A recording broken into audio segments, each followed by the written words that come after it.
So I'm probably going to get myself in trouble for this episode of this podcast because I don't have my iPad that normally keeps me on track of what I'm talking about and or points. I have no points actually with this podcast.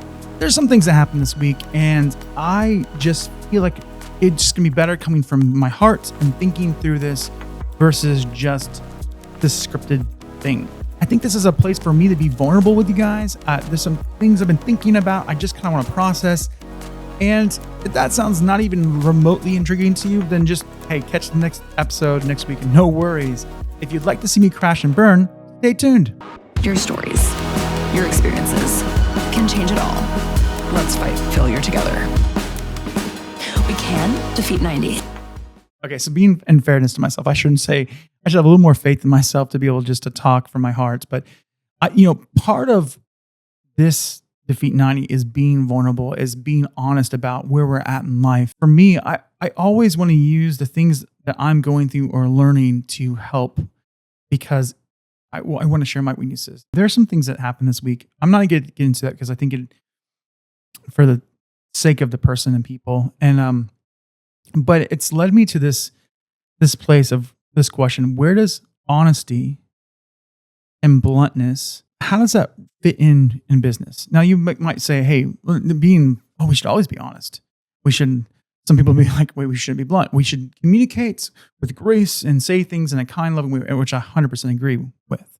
But even then, even when you speak things, there's things right now you probably have that you want to say to someone in a relationship, or a business relationship or whatever, that you can't say it because they won't receive it. So how do you know when to be honest or not to be honest? I think we should always be honest. Don't get me wrong. But I think there's this misnomer of how we go through and interact in relationships with how we feel about situations, especially when people do things that we're not so happy with. That's kind of what happens. There's a situation that I am very frustrated about happened, that I don't have the relationship with this person to be able to talk through it with them to say, hey, this, and this, we're not okay. Now, I'm literally weighing that out of going like, for the health of that person and how the situation happened, should I have that conversation? But it brings me to this bigger narrative of like, I thought, hey, this could be a great opportunity for you guys to understand who I am. Now, I've talked to you guys before that, I think I've said this in one of the episodes, that I am an 8 on the Enneagram scale. Now, granted, I want to clarify something really, really important right now. I do not think that our number should be used as crutches, because I've met those people like, well, I'm just an 8 and and I can just be rude and blah. That's just who I am. Like, they just like, or it could be Myers-Briggs, where look, this is just who I am. I hate that. I believe these are tools that help us. I think a healthy person should have all attributes of all the different numbers and be striving towards that, because that makes way more sense. So the 8, yes, they stand up for, speak truth to power, but a 9 is a peacemaker and makes things better. Like, use care for people. Like you can start pulling these things in. 7s are a blast. Thank you for 7s. I'm like 8, 7, which I can be fun. I mean, sometimes probably more goofy than fun. If we're just being like, I guess I'm being vulnerable, more goofy than fun. Maybe I'm fun. Anyways, getting back to the point. So there's this part of me that I'm an 8, and 8s have, let's put it this way. When I finally figured out, so I took the test of figuring out what I was as an Enneagram.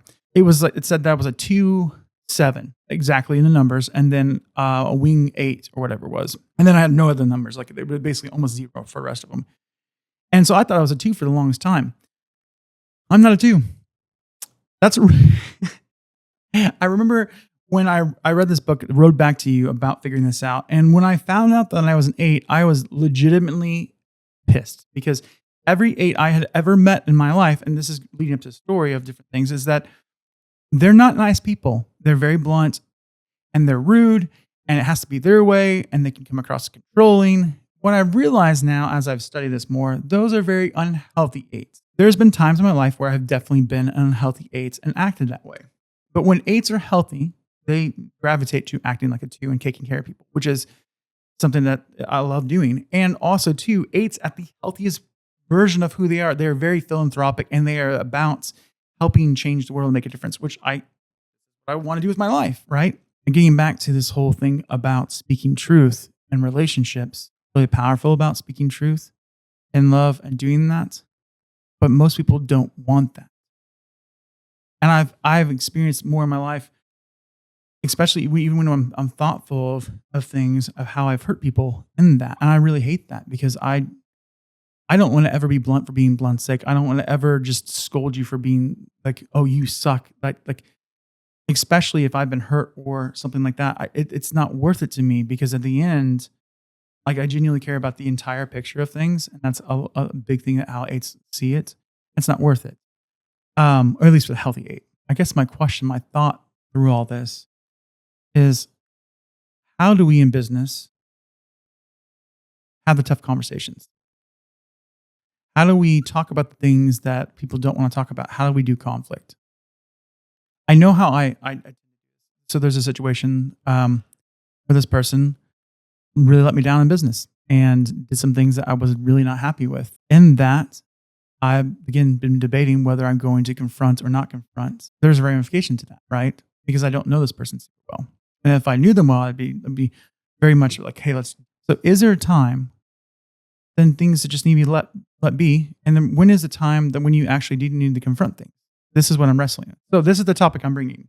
So if you want to comment in the section about this, about, hey, when is the time to confront and when is the time not to confront? Now, granted, the degree of severity of what happened wasn't super, super severe, but it definitely, based on what this person does for a living, contradicts their values and what they stand for. And that to me is the scarier part about it. If this person's business relies on these value sets and then they just did something against that, then am I doing them a disservice by not actually confronting and saying, hey, these actions don't line up with who you say and who you want to be and what you do? I think the bigger part of this whole thing is you understanding my heart and why I do what I do. We all have expectations of what we want in relationships. I've had some really tough and hard relationships that have ended and things, and conflict in and of itself can be great if it's done in a healthy way. I'm not talking about fighting or arguing. I'm talking about actual legitimate like discussions and conflict. Where they do really well is when it's based in health, where we can have those tough conversations. More times than not, the reason why conflict happens is because I have expectation of what something should look like, and you have expectation, and they don't match up. We assume the other person should just know that and should just get it. And so we go, why don't you do this? And they're going like, why didn't you do this? And before you know it, instead of it being a, hey, let's get to know each other, let's understand how we should approach this, it becomes this epic war that turns into feuds that last sometimes for decades, and things where people stop talking to each other, or broken relationships, or things that are ended. And I hate that. Coming from a person that's perfectly capable of confronting, and coming from a person that always wants to work through things and figure it out and fix the problem, because I'm a problem solver, that's part of how I'm wired. I hate when it can't be. And I hate those situations where I don't know how to solve the problem. I don't know how to confront it in the right way because it may not be received, or, maybe it's not worth it or whatever. I guess it comes down to why you're doing what you're doing. And so I challenge you, as you start looking at, one, when you have a conflict with someone in business or an employee or a customer, try to figure out where the miscommunication is. Try to understand the problem. Ask questions. Start trying to get things to a place where you can start figuring out where the misaligned expectations are. Can we come to a resolve? Can we come to a place where we're on the same page? Because the alternative to working through things, we all have those relationships. We all have those things in life that are forever broken. My hope through talking about this, coming from a person that's able to confront, is sometimes the healthiest thing I can do is just listen. And sometimes the healthiest thing I can do is say, hey, how you're acting, not okay. This is not okay. And here's why, and here's where my expectations are. Help me understand. That's, I think, one of the biggest things. If I do contact this person, it's going to start from a perspective of going, help me understand what's going on. Before I make any accusation or say the things, help me understand what you need, what you're wanting, where we got off track. I think it's a lot healthier place to start. But anyways, your thoughts.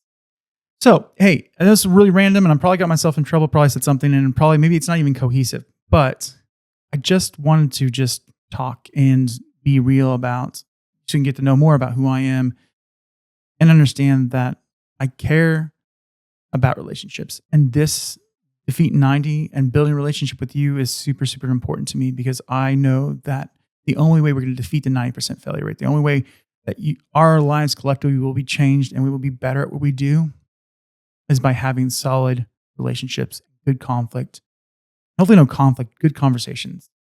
So if you like this, hey, please subscribe, comment, like, all those things, whatever platform you're on. But know this, I'm rooting for you and I look forward to getting to know you.